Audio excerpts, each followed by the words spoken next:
போகும். அந்த போற காரியத்துல ஜெபிக்க மறந்துடுவோம். ஆண்டவர்கிட்ட போக மாட்டோம். என்ன நடந்துருச்சு, இது ரெகுலரா இந்த மாதிரி பிரச்சனை வந்துட்டு தான் இருக்கு, இதுக்கு மேல நம்ம என்ன பண்றது, அவ்வளவுதான், அது போறது போட்டோம் அப்படிங்கிற மாதிரி ஒரு விரக்தியில வந்துடும். இப்ப அதான் சொல்ல வரேன். பிரச்சனை, நம்மளுக்கு கஷ்டம், அந்த மாதிரி நெருக்கம்னு வந்தாவே உடனே ஆண்டவர் சமூகத்துக்கு போயிடணும். ஆண்டவரும் அதான் எக்ஸ்பெக்ட் பண்றாரு. நான் உன்னை வந்து நம்ம களிமண்ணா இருக்கும், ஆண்டவர் நம்மள வந்து உருவாக்கிட்டு இருக்காரு. அப்போ உருவாக்குறதுக்கு நம்ம முழுமையா ஒப்பு கொடுத்தாதான் உருவாக்க முடியும். களிமண்ணா அப்பா குயவன் நீர் களிமண்ணான்னு சொல்லிட்டு நம்ம பாட்டெல்லாம் நிறைய பாட்டு. அப்ப களிமண்ணா நான் இருக்கேன், குயவன் நீங்க வந்து என்ன வந்தீங்கப்பா, நான் எதுவா இருந்தாலும் ஒப்பு கொடுக்குறேன் அப்படின்னு சொல்லிட்டு இந்த திருவிருந்து ஆராதனை, ஈஸ்டர், குட் ஃப்ரைடே, இந்த மாதிரி டைம் எல்லாம் உருகி உருகி வந்து சர்ச்ல போயிட்டு ஜெபிக்கிற காரியங்கள்லாம் இருக்கு. அப்ப அந்த டைம் மட்டும் ஒப்பு கொடுத்து மொத்த டைம் நான் வந்து எனக்கு பிடிச்சதான் பண்ணுவேன். நான் வந்து கீழ்ப்படிய மாட்டேன். எனக்கு வந்து இந்த விஷயம் வந்து இப்படிதான்ப்பா, நான் அப்பல இருந்து இந்த மாதிரிதான் பண்ணிட்டு இருக்கேன், சோ இதை என்னால மாத்திக்க முடியாது, சோ நான் இப்படிதான் இருப்பேன், அந்த மாதிரி ஒரு விட்டு கொடுக்க முடியாம ஆண்டவருக்கு கீழ்ப்படியாம காரியங்கள். ஆனா நான் அவங்க கிட்டதான் ஜெபிப்பேன். நான் எங்கேயும் போக மாட்டேன். அவங்க கிட்ட டெய்லி எல்லாம் ஜெபம் எல்லாம் பண்ண மாட்டேன். ஆனா நான் வந்து எனக்கு உங்களைதான் பிடிக்கும், நான் உங்ககிட்டதான் வந்து ஏசப்பாதான் எல்லாமே அப்படின்னு சொல்லுவேன். இந்த மாதிரி காரியங்கள்லாம் இருக்கக்கூடாது. நம்ம வந்து ஆத்மார்த்தமா மொத்தமாவே அவர்கிட்ட முழு உள்ளத்தோடு, முழு இருதயத்தோடு, முழு ஆத்மாவோடு ஃபுல்லாவே என்ன பண்ணணும்னா அவர்கிட்ட ஒப்பு கொடுத்துடணும், சரண்டர் பண்ணணும். அவர்கிட்ட சரண்டர் பண்ணாதான் அவர் வந்து நம்மளை வந்து டேக் ஓவர் பண்ண முடியும். நான் கொஞ்சம் ஹோல்ட் பண்ணிட்டு இந்த பாட்டை மட்டும் கொஞ்சம் பாத்துக்கங்க, எனக்கு கோவம் நிறைய வருது, அதை மட்டும் நீங்க பாத்துக்கங்க, மத்ததெல்லாம் வந்து நான் கரெக்ட் தான், நான் பாத்துக்கிறேன், மத்ததெல்லாம் பிரச்சனை இல்லை, நான் கரெக்ட் தான் பாருக்கேன். அப்படி கிடையாது. நம்ம பார்வையில நம்ம எப்படி வேணா இருக்கலாம், ஆனா ஆண்டவர் தான் நம்மளை பத்தி எல்லாமே தெரியும். ஓகே, நம்மளுக்கு என்ன தேவை, என்ன நடக்குது நம்ம வாழ்க்கையில, நம்ம ஏன் இப்படி இருக்கோம், என்ன பண்ணிட்டு இருக்கோம், எல்லாமே தெரியும். அப்ப நம்ம ஆண்டவர்கிட்ட டிரான்ஸ்பரண்டா இருக்கணும், வெளிப்படையா இருக்கணும். அவர்கிட்ட நம்ம மொத்தமா ஒப்பு கொடுக்கறப்பதான் அவர் செயல்படுவார். அப்ப நம்மளால முடியாது, அவ்வளவுதான் நான் முடிஞ்சது அப்படிங்கிற நேரத்திலயும் ஆண்டவர் நம்மளோட இருப்பார். யோபுக்கு எல்லா விஷயமும் அவனை விட்டு போச்சு, மனைவியே தூற்றிட்டு போயிட்டாங்க, பிள்ளைகள் போச்சு, ஆஸ்தி அந்தஸ்து எல்லாம் போச்சு, அவனோட ஃப்ரெண்ட்ஸுங்களே வந்து அவன் வந்து அவமானப்படுத்தினாங்க.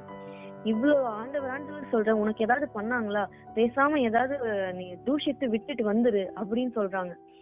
ஆனாலும் அவர் வந்து விசுவாசத்தை விடல. கர்த்தர் இருக்கிறாரு, அவர் பாத்துக்குவாரு, அவர் மேல நான் நம்பிக்கையா இருக்கேன் சொல்லிட்டு அவரோட விசுவாச நோக்கத்தை ஏசு மேல வச்சாரு. நம்ம ஏசப்பாவால மட்டும்தான் என்ன சூழ்நிலைகளை மனுஷங்க பேசுறாங்களா, இவங்க பேசுறாங்க, அவங்க பேசுறாங்க, எந்த காரியத்தை குறிச்சு நம்ம கலக்கம் அடையக்கூடாது. நம்ம ஆண்டவர்கிட்ட கேட்கிறோம், நம்ம அவர் திருத்துவார், அதுக்கு நம்ம முழுமையா ஒப்பு கொடுக்கும். இப்போ இன்னொரு வசனம் அதே இதுல நியாயாதிபதிகள் 6:16 அதற்கு கர்த்தர், நான் உன்னோட கூட இருப்பேன், ஒரே மனுஷனை முறியடிப்பது போல நீ மீதியானியரை முறியடிப்பாய் என்றார். இதுல வந்து பாத்தீங்கன்னா அதேதான், இந்த மீதியானரை வந்து அடிக்கணும், அதாவது அவங்கள வந்து போர் தொடுக்கணும். ஆனா எனக்கு வந்து பலன் இல்லை, நாங்க கொஞ்சம் பேரா இருக்கோம், அவங்க அநேகம் பேரா இருக்காங்கிறப்ப ஆண்டவர் முன்னாடி வசனத்துல, நீ இருக்கிற கொஞ்சம் பலத்தோட போ, நீ வந்து இஸ்ரவேல் ஜனங்களை மீட்ப, பயப்படாதன்றாங்க. அப்ப ஆண்டவர் அவர்கிட்ட இன்னும் அதிகமா என்ன ஒரு உறுதிப்படுத்துறாருன்னா, நான் அவன் கூடவே இருப்பேன். ஒரு மனுஷனோட 1-on-1 ஃபைட் வச்சு ஒருத்தர் சண்டை போட்டு யார் அதை ஜெயிப்பாங்க, அந்த மாதிரி நீ அத்தனை பேரையும் வந்து ஜெயிப்ப, நான் அவன் கூட இருக்கேன் அப்படின்னு சொல்லிட்டு ஆண்டவர் சொல்லி அனுப்புறாரு. அப்ப ஒரே ஒரு அந்த கிதியோன் இடத்துல இப்ப நம்மளை வச்சு பார்ப்போம். ஓகேவா, நமக்கு முன்னாடி ஒரு பெரிய படம் இருக்கு, இந்தியா பாகிஸ்தான் மாதிரி ஒரு பெரிய வார் இருக்கு. ஆனா உங்க சைடு நீங்க மட்டும்தான் இருக்கீங்க. அந்த இடத்துல ஃபர்ஸ்ட் போவோமா? நம்ம போருக்கு ஆண்டவர் போக சொல்றாரு, போவோமா? நம்ம அது ஃபர்ஸ்ட் ஒப்பு கொடுப்போமா? நான் எப்படி ஆண்டவர், எனக்கு ஃபேமிலி இருக்கு, எனக்கு இது இருக்கு, நீங்க நம்ம இருந்தா எப்படி ஜெபிச்சிருப்போம்னா, அந்த இடத்துல எங்களுக்கு மட்டும் கொஞ்சம் கிருபையா இருங்க, அந்த உலக பிரகார மக்களோட தான் இருக்கோம், ஆனா அவங்க கண்கள்ல எங்களுக்கு தயவு கிடைக்க செய்யுங்க, நாங்க தனியா ஒரு ஓரமா வாழ்ந்துக்கிறோம் உங்களை ஆராதிச்சுக்கிட்டு, அவங்க அப்படியே இருந்துகிட்டோம், அவங்க மட்டும் எங்களை டிஸ்டர்ப் பண்ணாத மாதிரி பாத்துக்கங்க, இந்த மாதிரிதான் ஜெபிச்சிருப்போமே தவிர, அதாவது அவங்க காலகட்டத்துல, நான் இப்ப சொல்லல, அந்த காலகட்டத்துல போரெல்லாம் நம்மளுக்கு என்ன, என்னால என்ன முடியும் அப்படின்னு நினைச்சிருப்போம். ஆனா ஆண்டவர் உறுதிப்படுத்துற, நான் உன் கூட இருக்கேன், நான் உனக்கு எல்லாமே செய்வேன் அப்படி சொல்றதால என்ன பண்றாருன்னா, இந்த கிதியோன் அடுத்தடுத்து அப்படியானால் நீங்க பேசுகிறது கர்த்தர்னா எனக்கு சில அடையாளங்களை காட்டவும் சொல்லிட்டு சில காரியங்களை கேக்குறாரு. அதுக்குள்ள ரொம்ப டீப்பா போக வேணாம். எனக்கு இந்த மாதிரி பண்ணுங்க, அப்படி பண்ணுங்க அப்படிங்கிறப்போ ஆண்டவர் என்ன பண்றாரு, பொறுமையா அவர் கேட்கிற எல்லா காரியங்களையும் நடத்தி கொடுக்குறாரு. இத பண்றது, அவர் பனிப்புல் பெய்யணும், பனி மழை பெய்யணும் எல்லாம் சொல்றாங்க, எல்லாமே வருது. அப்ப இவரு ஓகே, நம்ம கூட பேசினது ஆண்டவர் தான், அவருக்கு அப்ப அவருடைய வார்த்தையை கீழ்ப்படியணும் அப்படின்னு சொல்லி இருந்தாரு. இப்ப அநேக நாட்கள்ல நம்ம என்ன பண்ணுவோம்னா, நம்ம கிட்ட யாரு சொன்னாலுமே இவங்க என்ன சொல்றது, நம்ம என்ன கேக்குறது, இவங்க சொன்னா நான் கேட்டுடணுமா அப்படிங்கிற ஒரு மென்டாலிட்டி இருக்கு. அது நல்லதோ கெட்டதோ, எது சொன்னா இவங்க ஃபர்ஸ்ட் ஒழுங்கா, இவங்க ஃபர்ஸ்ட் இதுவா, அப்படி இப்படின்னு நம்ம ஜட்ஜ் பண்ணுவோமே தவிர அத பெருசா யோசிக்க மாட்டோம். ஆனா இவர் கிதியோன் என்ன பண்றாரு, ஆண்டவருடைய வார்த்தையை கேட்டு, அவருக்கும் தயக்கம் இருக்கு, என்னால முடியாதுப்பா நிறைய இடத்துல சொல்றாரு, என்னால முடியாது, நான் எப்படி பண்ண முடியும், எனக்கு பலன் இல்லையே, நான் உன் கூட இருக்கேன், நீ போ அப்படின்னு ஆண்டவர் சொல்றாரு.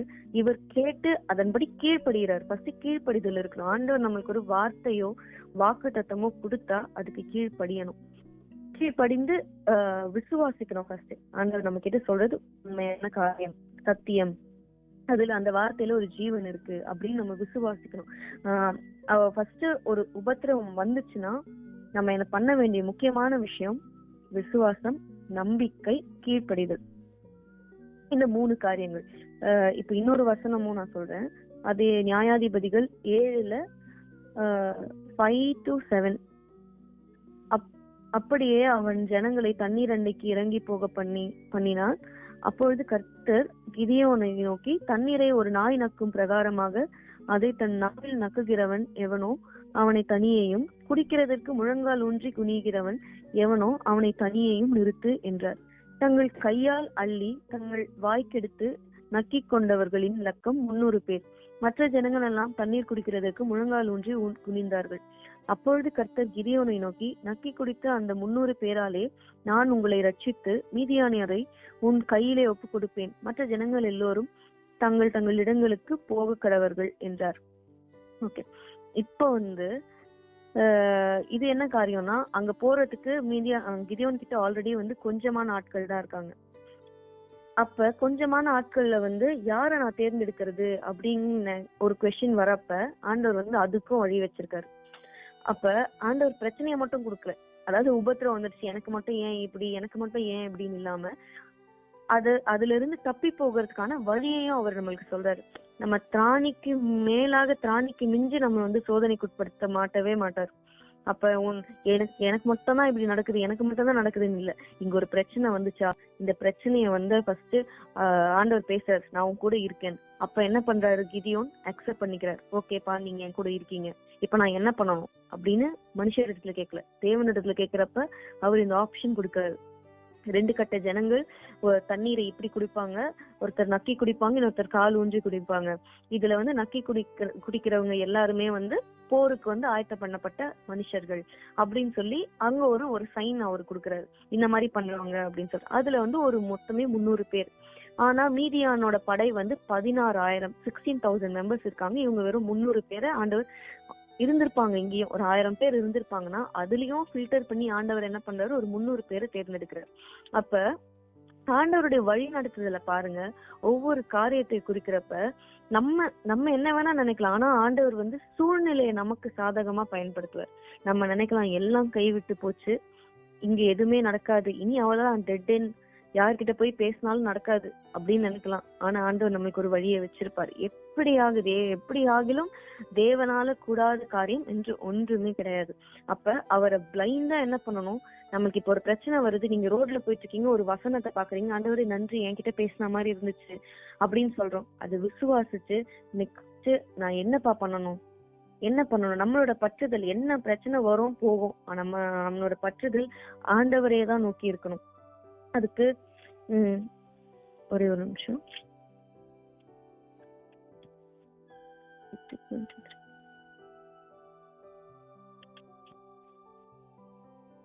ஓகே.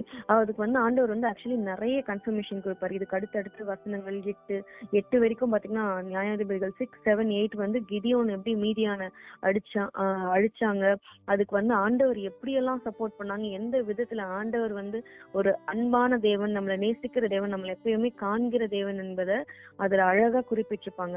இன்னொரு காரியமும் இதுல பாத்தீங்கன்னா, தாவீது அழகா சொல்லியிருப்பாரு. சங்கீதம் 119 அதுல 71 இருந்து 80 வரைக்கும், நான் உபத்திரவப்பட்டது எனக்கு நல்லது, அதனாலே உமது பிரமாணங்களை கை கொள்ளுகிறேன். அதே அநேகமாயிரம் பொன் வெள்ளியை பார்க்கிலும் நீர் விளம்பின வேதமே எனக்கு வெளிச்சம். உம்முடைய கரங்கள் என்னை உண்டாக்கி என்னை உருவாக்கிற்று. உம்முடைய கற்பனையை கற்றுக்கொள்ள என்னை உணர்வுள்ளவனாக்கும்.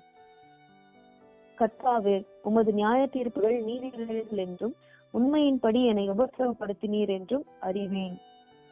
நான் வெட்கப்பட்டு போகாதபடிக்கு என் இருதயம் உமது பிரமாணங்களில் உத்தமமாய் இருக்க கடவுது. ஓகேவா? இதுல இந்த வசனத்துல என்னன்னா, தாவீது என்ன சொல்றாருன்னு பாத்தீங்கன்னா, தேவன் மேல எந்த அளவுக்கு ஒரு அன்பு அவருக்கு இருந்தா, ஒரு வாஞ்சை இருந்தா இந்த வார்த்தைகள்லாம் அவர் இருதயத்துல இருந்து வரும். நான் உபத்திரவப்பட்டது எனக்கு நல்லது, அதனாலதான் உங்களோட கற்பனைகளை நான் கை கொண்டேன். அவர் தேங்க் பண்றாரு, எனக்கு இந்த பிரச்சனை வந்ததுக்கு நன்றி, ஏன்னா இந்த பிரச்சனை மூலமா நான் இன்னும் உங்ககிட்ட நெருங்கி வருவேன், இன்னும் நெருங்கி வருவேன். சில சூழ்நிலைகள் ரொம்ப சோர்ந்து போய் நடக்காதுன்னு என்ன பண்ணுவோம், சில டைம் நம்ம வழி விலகி போயிடலாம். ஆண்டவரை விட்டு விலகி, இல்ல ஆண்டவரை மறந்து, அவர் நம்மளை பார்க்க மாட்டாரு, நம்மளை கேட்க மாட்டாரு, இதுக்கு மேல நம்ம லைஃப் அவ்வளவுதான், நம்மளே தான் பாத்துக்கணும், எல்லாரும் சொல்றாங்க இது பண்ணா இது நடக்கும்னு, அதனால நான் அதை போய் பண்ணிக்கிறேன், ஆண்டவர் கிட்ட வரல அப்படின்னு ஒரு நாளும் நம்ம நினைக்கவே கூடாது. ஏன்னா நம்ம தாயின் கருவில் உருவாவதுக்கு முன்னதாகவே ஆண்டவர் நம்மளை தெரிந்திருக்கிறார், நம்மளை பேர் சொல்லி அழைத்த தேவன் அவர். அப்ப அவர் நம்மளோட ஒவ்வொரு தலை முடியையுமே எண்ணி இருக்க தேவன், உனக்கு இந்த பிரச்சனை வருது, நீ இந்த பாடு இருக்க அப்படின்னு சொல்லிட்டு அப்படியே விட்டுட்டு போவாரா? நமக்கு ஒரு விஷயத்தையும் அவர் கற்றுக்கொள்ளதான் வராரு. அதனால நம்ம ஜெபிக்கிறப்பவே, ஆண்டவரே நீங்க பண்ணுகிற உபத்திரவங்கள் எல்லாம் காரணம் இல்லாம எதுவுமே நடக்கிறது இல்ல, அதற்காக நன்றி. இதுல இருந்து மீண்டு வர, இதுல இருந்து நான் என்ன கற்றுக்கொள்ள, ஆவிக்குரிய கண்கள்ல பார்க்க, இந்த பிரச்சனையை ஆவிக்குரிய விதத்துல நான் கையாள எனக்கு உதவி செய்யப்பா. எனக்கு என்ன எப்பொழுதும் எந்த விதத்திலயும் உம்முடைய இதுல நான் சந்தோஷமா இருக்கணும் அப்படிங்கிற மாதிரி சொல்லணும். ஏன்னா ஆண்டவர்கிட்ட ஒரு தப்பும் கிடையாது. அவர் பரிசுத்தர், நீதிமான், எல்லாமே அவர் கம்ப்ளீட். அவர்கிட்ட ஒரு குறைவையும் நம்ம காண முடியாது. அப்பேற்பட்ட அவர் நமக்கு ஏதாவது தப்பா பண்ணிடுவாரா? கண்டிப்பா பண்ண மாட்டார்ல. நம்ம விசுவாசம் அவர் மேல இருக்கணும். என்ன நடந்தா என்ன, எது நடந்தா என்ன, நம்ம உருவாக்குனவர் அவருக்கு ரைட்ஸ் இல்லையா? அவருக்கு தெரியும் நம்மளுக்கு என்ன பண்ணணும்னு. அப்ப நம்மளோட வேலை என்ன, நம்ம என்ன நடந்தாலும் எது நடந்தாலும் கர்த்தருடைய பாதத்துல நம்ம அமர்ந்து இருக்கிறதுதான் உத்தமம். பாடுகள் மத்தியில தேவனை நோக்கி பார்க்கணும், மனுஷர்களை நாடாம. நான் வெட்கப்பட்டு 119:80 நான் வெட்கப்பட்டு போகாதபடிக்கு என் இருதயம் உன் பிரமாணங்களில் உத்தமமாய் இருக்க கடவுது. அப்ப ஆண்டவரே பற்றி இருக்கவங்க ஒரு நாளும் வெட்கப்பட்டு போவது இல்லை. நம்ம தேவைகளுக்கு ஜெபிக்கிறோமா, இல்ல காரியங்கள் மற்றவங்களுக்காக ஜெபிக்கிறோமா, என்ன ஒரு ஜெபமா இருந்தாலும் ஜெபிக்கு முன்னாடியே அதை பெற்றுக்கொண்டோங்கிற ஒரு விசுவாசம் வேணும். உபத்திரவம் வந்தா அதை கண்டு பயந்து போகாம, சோர்ந்து போகாம, கர்த்தரிடத்துல போயிட்டு, ஆண்டவரே எனக்கு இந்த ஒரு காரியம் நடந்திருக்கு, இந்த காரியத்துல இருந்து எப்படி தப்பு வைக்கணும், எப்படி நான் வெளியே வரணும் எனக்கு கற்றுக் கொடுங்க. இல்ல இந்த இடத்துல நான் பேச போறேன், என்னை மறைச்சு நீங்க வெளிப்படுங்க, நீங்க தான் பேசணும். அவங்க பாக்குறதுக்கு பெரிய பைல்வான் மாதிரி இருக்கலாம், பெரிய ரொம்ப ஸ்ட்ராங்கா இருக்கலாம், ஆனா ஆண்டவர் அதை விட பெரியவர். அவர் இந்த உலகத்தையே படைத்த தேவன். நம்ம ஒரு நாளும் வெட்கப்பட்டு போகவோ மத்தவங்க முன்னாடி அவமானப்பட விடவே மாட்டார். அதுக்கு அதிகமா மனஸ்தாபப்படுகிறவரே நம்ம ஏசப்பா தான். நம்ம ஃபீல் பண்ணி நம்ம கஷ்டப்பட்டு, நம்ம இன்கேஸ் ஆண்டவர் பேச்சு கேட்காம ஏதோ ஒரு பிரச்சனையில மாட்டிட்டு அவமானப்பட்டா கூட நம்மளை விட அதிகமா பரிதவிக்கிறவர் நம்ம ஏசப்பா தான், நம்ம கர்த்தர் தான். அப்படி இருக்கிறவர் நம்மள எந்நேரமும் நம்ம தாய், தகப்பன், இல்ல கணவர், இல்ல தம்பி, அண்ணன், யார் நேசிக்கிறத காட்டிலும் அதிகமா நம்ம தேவன் தான் நம்ம நேசிக்கிறார். அதே அளவு நேசத்தையும் பாசத்தையும் ஆண்டவர் நம்ம கிட்ட எக்ஸ்பெக்ட் பண்றாரு. ஆனா நம்ம அவருக்கு முக்கியத்துவம் கொடுக்கிறோமா, இல்ல உலக பிரகாரமான தேவைகள், உலக பிரகாரமான பிரச்சனைகள், அதுக்கு முக்கியத்துவம் கொடுக்கறோமான்னு பார்க்கணும். சோ இன்னைக்கு ஆண்டவர் பேசுனது காரியம் இதுதான். உபத்திரவத்தின் மத்தியிலும், பாடுகள் மத்தியிலும், சந்தோஷத்திலும், துக்கத்திலும், எந்த நேரத்திலையும் கர்த்தரையே முன்னிலையில நிறுத்தி பார்க்கணும். அவர் நம்ம பிரச்சனையில இருந்து விடுவிக்கிறது மட்டும் இல்லாம அதுல இருந்து தப்பி போக வழி ஒவ்வொரு ஸ்டெப் பை ஸ்டெப்பா நம்ம கைட் பண்ணுவாரு. அது எப்பன்னா அவருக்கு கீழ்ப்படிஞ்சு அவர் மேல நம்பிக்கையா இருக்கணும். சோ அவ்வளவுதான். ஆமென். நன்றி. ஓகே. ஏதாவது ப்ரேயர் பாயிண்ட்ஸ் இருக்கா? ஏதாவது இருந்தா சொல்லுங்க. ஏதாவது சொல்லலாம். Okay okay. இப்போ கேட்ட மெசேஜ் பிரகாரம் உபத்திரவம் 24 வருஷம் நடக்கிற ஒரு காரியம் எந்த சூழ்நிலை நம்ம விட்டு போகாத ஒரு தேவனா இருக்கிறார். எதனால அவர் நம்ம ரொம்ப நேசிக்கிறார். ஸோ அதை நிமித்தம் அவருடைய அன்புல நம்ம எப்பவுமே நம்ம அவரை நேசித்து அந்த அன்பு நிலைத்திருக்கும்படி இது பண்ணணும். அந்த பரலோக தகப்பனே, எங்களோட தகப்பனே ஏசப்பா இடைப்பட்டதுக்காக ஸ்தோத்திரம் சுவாமி. ராஜா தகப்பனை பேசின ஒரு வார்த்தைக்காக நன்றி செலுத்திக்கிறோம் ராஜா.